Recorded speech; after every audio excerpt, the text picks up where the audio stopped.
મિત્ર, આજના આ વેદ પાઠશાળા કાર્યક્રમમાં આપનું સ્વાગત કરીએ છીએ. વેદ પાઠશાળા પ્રભુના વચનની ઉજાળે જીવનને પ્રકાશે મોજ પથને.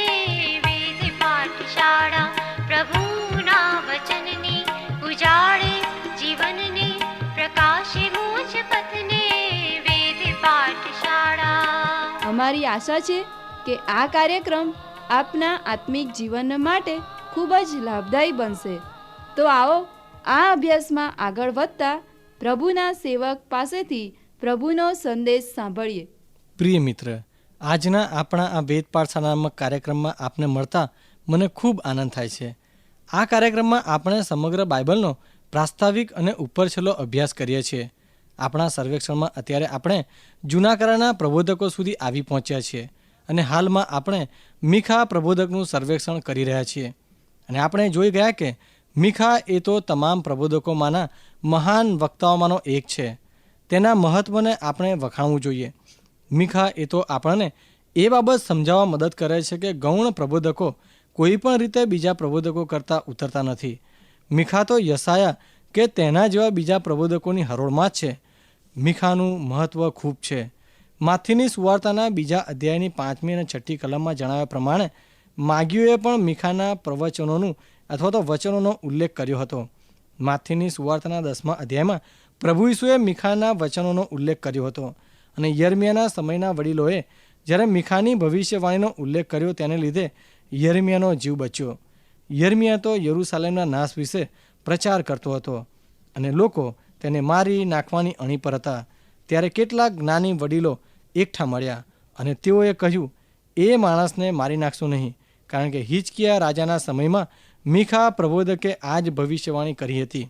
પણ હિજકિયાએ તેને મારી નાખ્યો નહીં, પરંતુ રાજાએ પસ્તાવો કર્યો અને લોકો ઈશ્વર તરફ ફર્યા.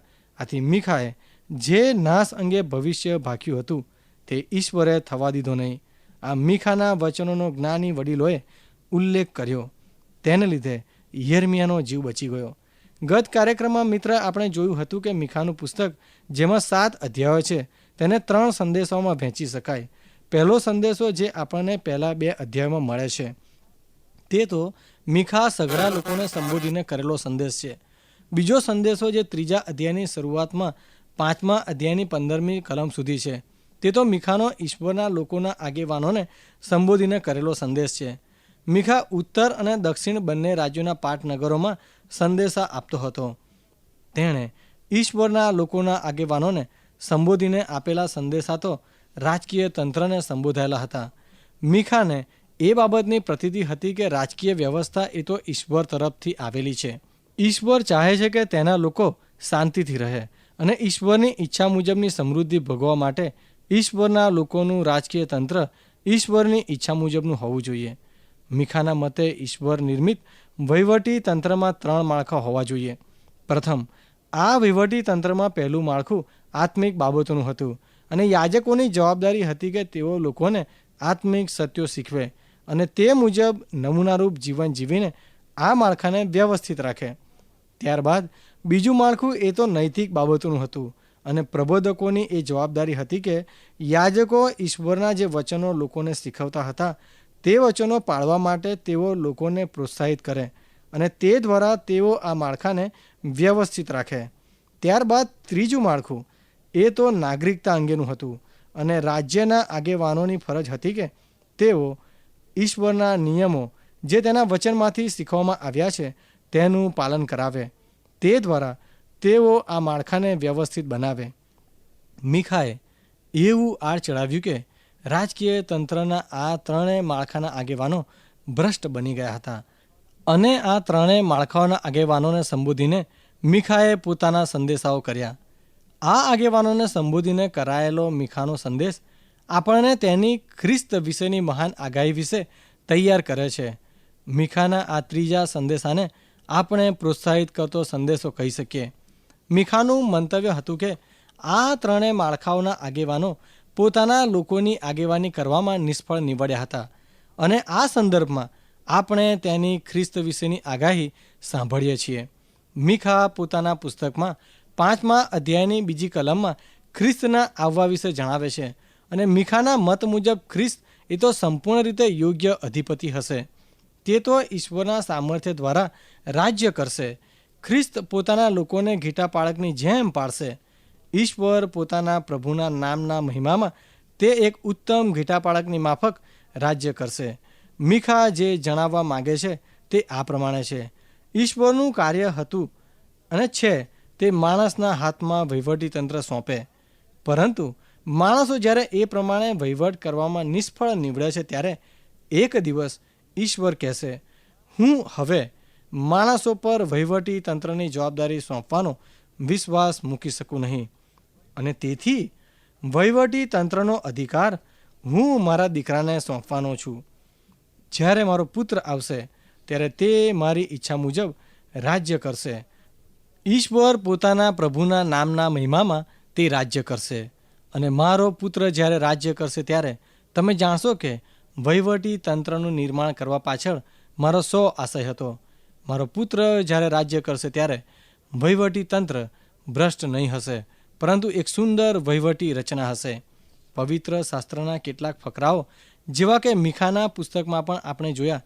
તેના કારણે જે પ્રેરિતો જૂના કરારથી વાકેફ હતા તેઓને લાગ્યું કે પ્રભુ ઈસુ એક રાજકીય નેતા બનશે જે એક સંપૂર્ણ રાજ્ય પર અધિકાર ચલાવશે. તેઓએ જે ન જોયું, અને કદાચ તમે પણ મીખાનું પુસ્તક પહેલીવાર વાંચો ત્યારે ધ્યાનમાં ન આપો, એ તો મીખાના જેને આપણે કહી શકીએ વધારાના અથવા તો કૌંસમાંના વાક્યો છે. પ્રભુ ઈસુએ પોતાના પ્રેરિતોને બહુ સ્પષ્ટપણે જણાવ્યું હતું કે તેમના પૃથ્વી પર આવવાના 2 પ્રસંગો હશે. નવા કરારમાં લુકની સુવાર્તાના 4 અધ્યાયની 18મી કલમમાં પ્રભુ ઈસુએ યશાયાના પુસ્તકમાંથી 61મા અધ્યાયનો ઉલ્લેખ કર્યો હતો, જેને બાઇબલના નિષ્ણાતો નાઝરેતનું જાહેરનામું કહે છે. પ્રભુ ઈસુએ આ પ્રમાણે જણાવ્યું, પ્રભુનો આત્મા મારા પર છે, કેમ કે દરિદ્રીઓ આગળ સુવાર્તા પ્રગટ કરવા સારું તેણે મારો અભિષેક કર્યો છે. બંદીવાનોને છૂટકો તથા આંધળાઓને દ્રષ્ટિ પામવાનું જાહેર કરવા, ઘાયલ થયેલાઓને છોડાવવા તથા પ્રભુનો માન્ય વરસ પ્રગટ કરવા સારું તેણે મને મોકલ્યો છે. આ જાહેરનામામાં પ્રભુ ઈસુએ જણાવ્યું કે પોતે શું કરવાના છે. આ દુનિયાના આંધળાઓને દ્રષ્ટિ આપવાના છે, બંદીવાનોને છુટકારો અને માદાઓને સાજાપણું આપવાના છે.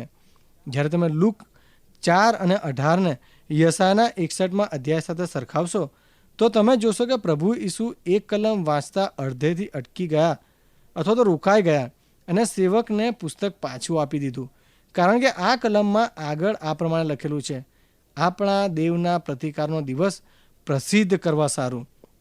પ્રભુ ઈસુએ આ ભાગ વાંચ્યો નહીં, કારણ કે તેમના પહેલા પ્રસંગમાં પ્રભુ ઈસુ ઈશ્વરના પ્રતિકારનો દિવસ પ્રસિદ્ધ કરવા આવ્યા નહોતા. જૂના કરારની ભવિષ્યવાણીઓમાં કેટલાક વચનો જેમ કે યશાયાનો 61મો અધ્યાય અને ગીતશાસ્ત્રનો 2જો અધ્યાય એવા છે કે એક જ કલમમાં પ્રભુ ઈસુના પૃથ્વી પર આવવાના બંને પ્રસંગોને સમાવી લે છે. પ્રભુ ઈસુ પહેલીવાર દુઃખ સહન કરનાર સેવકના રૂપમાં આવ્યા. તેમનું કાર્ય એ તો વિશ્વના પાપોને સારું વધસ્તંભ પર મૃત્યુ પામવું હતું, મૃત્યુમાંથી સજીવન થવું હતું, અને પૃથ્વી પર ખ્રિસ્તી મંડળીના ઉદ્ભવ તથા કાર્યને માટે પવિત્ર આત્માને મોકલી આપવાનું હતું. આ દિવસોમાં પ્રભુ ઈસુ પોતાની મંડળીને બાંધી રહ્યા છે. જ્યારે આ કાર્ય પૂરું થશે ત્યારે તે ફરી આવનાર છે. સર્વ પ્રબોધકો આપણને આ જ બાબત જણાવે છે. પ્રભુ ઈસુ સઘળા સામર્થ્ય તેમજ મહિમા સહિત ફરી આવનાર છે, અને તેઓ હવે જ્યારે આવશે ત્યારે લોકો તેમને સતાવી શકશે નહીં, કારણ કે તેમનું બીજી વારનું આવવું એ તો દુઃખ સહન કરનાર સેવકના રૂપમાં નહીં હશે. એક ગાલ પર લાફો મારનારની સામે તેઓ બીજો ગાલ નહીં ધરશે. પ્રભુ ઈસુ ખ્રિસ્ત જ્યારે ફરીવાર આવશે ત્યારે તેઓ અધિકાર કરવા અને રાજ્ય કરવા આવશે. જેમ મેં પહેલાં પણ કહ્યું હતું તેમ પ્રભુ ઈસુ ખ્રિસ્ત જ્યારે ફરીવાર આવશે અને પોતાનું રાજ્ય સ્થાપિત કરશે તે અંગે ઘણા અલગ અલગ મંતવ્યો છે.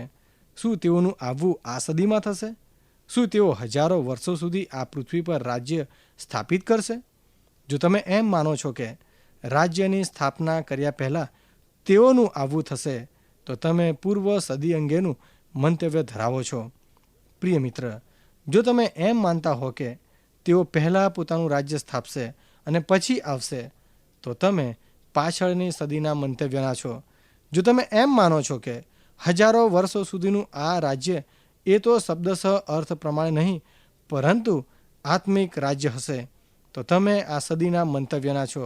આ રાજ્યના સંદર્ભમાં ઘણા મંતવ્યો છે, પરંતુ સર્વ પ્રબોધકો આપણને એક જ બાબત જણાવે છે.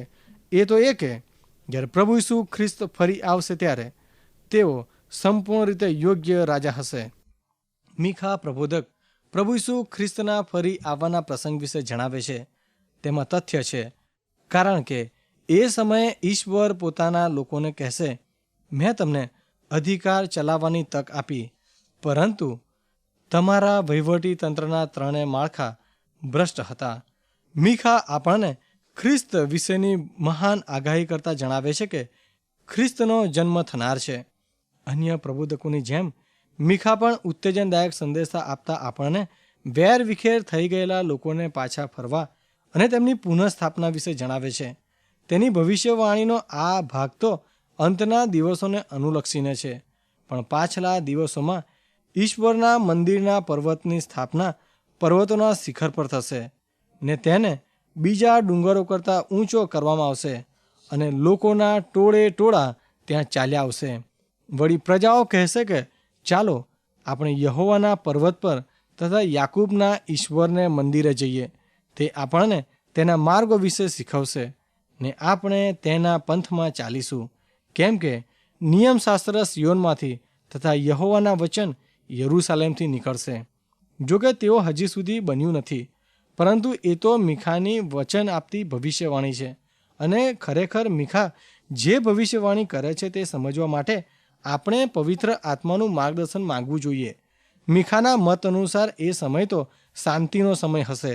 તે લખે છે, તે ઘણી પ્રજાઓની વચ્ચે ન્યાય કરશે ને દૂરના બળવાન લોકોનો ઇન્સાફ કરશે, અને તેઓ પોતાની તરવારને ટીપીને હળની કોસો બનાવશે ને પોતાના ભાલાઓના ધારિયા બનાવશે. પ્રજાઓ એકબીજાની વિરુદ્ધ તરવાર ઉગામશે નહીં ને તેઓ ફરીથી કદી પણ યુદ્ધ કળા શીખશે નહીં, પણ તેઓ સર્વ પોતપોતાના દ્રાક્ષાવીલા તળે તથા પોતપોતાની અંજીરી તળે બેઠશે અને કોઈ તેમને બીવડાવશે નહીં, કેમ કે સૈન્યોના યહોવાના મુખમાંથી તે વચન નીકળ્યું હતું. આ કલમોનો પહેલો ભાગ તો સીધો યશાયાના પુસ્તકમાંથી લીધેલો છે. હવે મીખા પણ અંતિમ દિવસો વિશે જણાવે છે, પણ આ એક કારણ કે હાલમાં મધ્ય પૂર્વના દેશો તેમજ ઇસરાયલમાં શું બની રહ્યું છે તે આપણે નિહાળવું જોઈએ. જૂના કરારના પ્રબોધકોની ભવિષ્યવાણીઓ તેમજ મનુષ્ય ઇતિહાસના અંત વિશે કરેલા તેમના દૈવી પ્રકટીકરણને માટે આપણે આપણી દ્રષ્ટિ યરૂશાલેમ તરફ, પવિત્ર ભૂમિ તરફ તથા મધ્ય પૂર્વના દેશો તરફ રાખવી જોઈએ. મીખા પ્રકટીકરણ દ્વારા બાબેલની ગુલામગીરી તથા તેમાંથી પાછા ફરવા વિશે પણ આગાહી કરે છે. તે લખે છે કે હવે તું શા માટે મોટેથી બૂમ પાડે છે? શું તારામાં રાજા નથી? શું તારો મંત્રી નાશ પામ્યો છે કે તારા પર પ્રસૂતિથી પીડાતી સ્ત્રીના જેવી વેદના આવી પડી છે? હે સિયોનની પુત્રી, પ્રસૂતિથી પીડાતી સ્ત્રીની પેઠે તું પીડા પામ તથા જન્મ આપવાને કષ્ટ સહન કર, કેમ કે હવે તું નગરમાંથી નીકળી જશે ને સીમમાં રહેશે ને બાબેલમાં પણ જશે. ત્યાં તને છોડાવવામાં આવશે. ત્યાં ઈશ્વર તને તારા શત્રુઓના હાથમાંથી છોડાવશે. ગત કાર્યક્રમમાં આપણે જોયું હતું મિત્ર કે મીખા આપણને મહાન આગાહી કરતા જણાવે છે કે ખ્રિસ્ત ક્યાં જન્મવાનો છે અને ખ્રિસ્તના ફરી આવવા વિશે પણ તે જણાવે છે. પોતાના પ્રબોધકીય પ્રકટીકરણ દ્વારા મીખા જણાવે છે કે ઈશ્વરના લોકો વેરવિખેર થઈ જશે, પરંતુ જે જાતિઓએ ઈશ્વરના લોકોને ગુલામ બનાવી તેમની સતાવણી કરી તેઓ સામે ઈશ્વર બદલો લેશે. મીખા આસુરના આક્રમણ વિશે ભવિષ્ય ભાખે છે. મિત્ર, શું તમને યાદ છે કે આસુરે જ્યારે યહૂદિયા પર આક્રમણ કર્યું ત્યારે યરૂશાલેમના દરવાજેથી જ તેમને પાછા ફરી જવું પડ્યું હતું? તે સમયે યશાયા પ્રબોધક કાર્ય કરતો હતો. મીખા તે વિશે વર્ણન કરતા જણાવે છે કે કઈ રીતે યર્મિયાની ભવિષ્યવાણીએ યહૂદિયાના લોકોને આસુરના હાથમાંથી છોડાવ્યા. જોકે મીખા બાબેલની ગુલામગીરી વિશે પણ જણાવે છે અને કહે છે કે આ ગુલામગીરીનો અનુભવ યહૂદિયાના લોકોને તેમના મૂર્તિપૂજાના પાપમાંથી શુદ્ધ કરશે. તું તારી ઘડેલી મૂર્તિઓને તથા તારા ભજન સ્તંભોને તારામાંથી નષ્ટ કરીશ અને તું ફરીથી તારા હાથના કૃત્યોને કદી ભજશે નહીં. વળી જે પ્રજાઓએ મારું સાંભળ્યું નહીં તેઓ ઉપર હું ક્રોધ તારા રોષથી વેર વાળીશ. મીખાના આ ત્રીજા ઉત્તેજનદાયક સંદેશાનું આપણે સર્વેક્ષણ કરીએ છીએ ત્યારે આપણે જોઈએ છીએ કે તે 6 અને 7મા અધ્યાય સુધી પોતાનો સંદેશો ચાલુ રાખે છે. અહીં મીખા તો અત્યંત છટાદાર જણાય છે. તે ઈશ્વર અને તેમના લોકો વચ્ચેના મુકાદમોને દ્રષ્ટાંત રૂપે રજૂ કરે છે. તે કહે છે, ધ્યાનથી સાંભળશો મિત્ર, ઈશ્વર જે કહે છે તે હવે તમે સાંભળો. ઉઠ, પર્વતોની આગળ વાદ ચલાવ ને ડુંગરોને તારો ઘાંટો સંભળાવ. હે પર્વતો તથા પૃથ્વીના ટકાઉ પાયાઓ, તમે ઈશ્વરનો વિવાદ સાંભળો. કેમ કે ઈશ્વરને પોતાના લોકોની સાથે વિવાદ છે. તે ઇસરાયેલની સાથે વાદ વિવાદ ચલાવશે. હે મારી પ્રજા, મેં તને શું કર્યું છે? મેં તને કઈ બાબતમાં કંટાળો આપ્યો છે? મારી વિરુદ્ધ જે કંઈ હોય તે કહી દે. કેમ કે હું તો તને મિસર દેશમાંથી બહાર લાવ્યો ને બંદીખાનામાંથી મેં તને છોડાવ્યો. મેં તારી આગળ મૂસાને, હારૂનને તથા મરિયમને મોકલ્યા. હે મારા લોક, એ તો યાદ કરો કે મોઆબના રાજા બાલાકે સી મસલત કરી ને બયોરના દીકરા બાલામે તેનો ઉત્તર આપ્યો. સિટ્ટીમની ગિલગાલ સુધી જે બન્યું તે યાદ કરો, જેથી તમે ઈશ્વરના ન્યાયી કૃત્યો જાણશો. સારાંશમાં મીખા કહે છે, આવો આપણે ઈશ્વર સામે મુકાદમો ચલાવીએ. મેં ધ્યાન આપ્યું મીખા વહીવટીતંત્ર વિશે અને તેના કાર્ય વિશે કેટલો સજાગ છે. આથી જ તે સંદેશો આપે છે. એક ન્યાયાલયના રૂમની કલ્પના કરો જ્યાં ઈશ્વર પર્વતો તથા ડુંગરોને સાક્ષી રૂપે બોલાવે છે. તમારે એક દિવસ ઈશ્વર સામે ન્યાયાલયમાં ઊભું રહેવું પડશે અને ઈશ્વર તમને પ્રશ્ન પૂછશે કે મેં તમારા માટે જે કંઈ સારું કર્યું તે શું તમને યાદ નથી? તો પછી તમે મારા તરફથી કેમ દૂર જતા રહ્યા? હવે આ સંદર્ભમાં મીખા કેટલાક પ્રશ્નો પૂછે છે, જેમ કે હું શું લઈને ઈશ્વરની હજુરમાં આવું ને મહાન ઈશ્વરને નમસ્કાર કરું? શું હું દહનારપણો લઈને, 1 વર્ષના વાછરડાને લઈને તેની આગળ આવું? શું 1000 ઘેટાઓથી કે તેલથી હજારો નદીઓથી યહોવા રાજી થશે? શું મારા અપરાધને લીધે હું મારા પ્રથમ જનિતનું બલિદાન આપું? મારા આત્માના પાપને લીધે મારા અંગના ફળનું અર્પણ કરું? તો તે મારા પાપને માફ કરશે? ના મિત્ર, બિલકુલ નહીં. આ પ્રશ્નો મીખાના સાંભળનારાઓને તેમના પુસ્તકના સૌથી મહાન સંદેશા માટે તૈયાર કરે છે. હે મનુષ્યપુત્ર, સારું શું છે તે તેણે તેને બતાવ્યું છે. ન્યાયથી વર્તવું, દયાભાવ રાખવો તથા તારા ઈશ્વરની સાથે નમ્રતાથી ચાલવું, એ સિવાય ઈશ્વર તારી પાસે બીજું શું માગે છે? મીખાના પુસ્તકના 6 અધ્યાયની 8મી કલમને ઘણા લોકો ઈશ્વરના વચનોમાં સૌથી મહાન કલમ જણાવે છે. મીખા પૂછે છે, ન્યાયથી વર્તવું, દયાભાવ રાખવો તથા ઈશ્વરની સાથે નમ્રતાથી ચાલવું, એ સિવાય ઈશ્વર તારી પાસે બીજું શું માગે? જે સંદર્ભમાં મીખાએ આ મહાન વાક્ય આપણને આપ્યું તે તો બહુ સરળ છે અને તે આ છે, ઈશ્વર અને તેમના લોકોની વચ્ચે એક મુકદ્દમો ચાલી રહ્યો છે. તેવી કલ્પના કરો. ઈશ્વરે પોતાના લોકો વિરુદ્ધ આરોપ ચલાવ્યા. પછી હવે એ પ્રશ્ન ઊભો થાય છે, હવે ઈશ્વરને મનાવવા માટે તમે શું કરી શકો? મારું માનવું છે કે આ જ બાબતને માટે બાઇબલ સુસંગત સંદેશ આપે છે અને એ તો દયાનો સંદેશ છે. આપણા પ્રાયશ્ચિતને માટે હું કે તમે કંઈ જ કરી શકે તેમ નથી. ઈશ્વરની માફી પ્રાપ્ત કરવા કે મેળવી લેવા કે તે માટેની લાયકાત મેળવવા માટે હું કે તમે કંઈ જ કરી શકીએ તેમ નથી. જો એ શક્ય હોત તો દાઉદ રાજા જેવા લોકો કે જેણે પાપ કર્યું ત્યારે પ્રાણીઓના ટોળે ટોળા સ્તુતિ માટેના તંબુ નીચે કે સુલેમાન રાજાના મંદિરમાં લાવીને પોતાના પાપોને માટે બલિદાન ચઢાવ્યું હોત. દાઉદ રાજાની માફક આત્મિક જ્ઞાન ધરાવનાર કોઈ પણ માણસ એ બાબત જાણી શકે કે ઈશ્વરે જ્યારે દહનારપણો અને બલિદાનોની પ્રથા સ્થાપી તે પાછળ તેમનો આશય હતો. દાઉદ રાજાના મત પ્રમાણે ઈશ્વર જે ખરેખર ચાહતા હતા તે તો આ અર્પણો અને બલિદાનના રૂપે ભંગિત આત્મા અને પ્રાયશ્ચિત રૂપી હૃદય હતા. હવે જ્યારે પાપી મનુષ્ય આ અનુભવ સાથે આવે ત્યારે ઈશ્વર આ બલિદાનથી ખુશ થાય છે, કારણ કે એ બલિદાન તો પાપી મનુષ્યના પશ્ચાતાપ અને કબૂલાતનું બાહ્ય સ્વરૂપ છે. મીખા આપણને આ જ બાબત જણાવે છે. તે આપણને જણાવે છે કે તેલની નદીઓ ઈશ્વરને રાજી કરી શકશે નહીં અને 1 વર્ષના હજારો વાછરડાઓ અને ઘેટાઓથી ઈશ્વરને સંતોષ થશે નહીં. ઈશ્વર જે ખરેખર તમારી પાસે ઈચ્છે છે એ તો તમે તમારા હૃદયમાં સચ્ચાઈથી રહો. તેઓ ખરેખર તો ન્યાય, પ્રેમ, નમ્રતા અને દયાભાવ ઈચ્છે છે.